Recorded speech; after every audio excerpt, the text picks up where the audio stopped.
അങ്ങേയറ്റത്തെ സ്നേഹമായിരുന്നു പ്രവാചകനോട് അവിടുത്തെ അനുയായികൾക്ക്.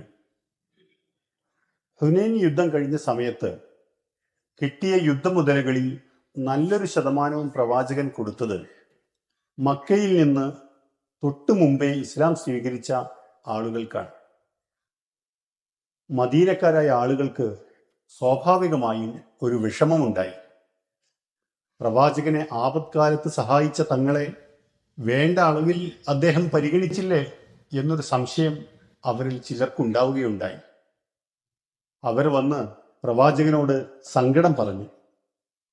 പ്രവാചകൻ അവരോട് ചോദിച്ചു, മക്കക്കാർ മടങ്ങുന്നത് സ്വർണവും ഒട്ടകവുമായാണ്, നിങ്ങൾ മടങ്ങുന്നത് അതിലേറെ വിലപ്പെട്ട വലിയൊരു സമ്മാനവുമായാണ്. അള്ളാഹുവിൻ്റെ പ്രവാചകനാണത്, അതുപോരെ നിങ്ങൾക്ക്? അത് കേട്ട ഉടനെ മദീനക്കാരായ ആളുകൾക്ക് സങ്കടം വന്നു.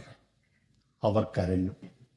അവർക്ക് മനസ്സിലായി തങ്ങൾക്ക് കിട്ടിയ ഏറ്റവും വലിയ സമ്മാനം പ്രവാചകന്റെ സാന്നിധ്യമാണ് എന്ന്.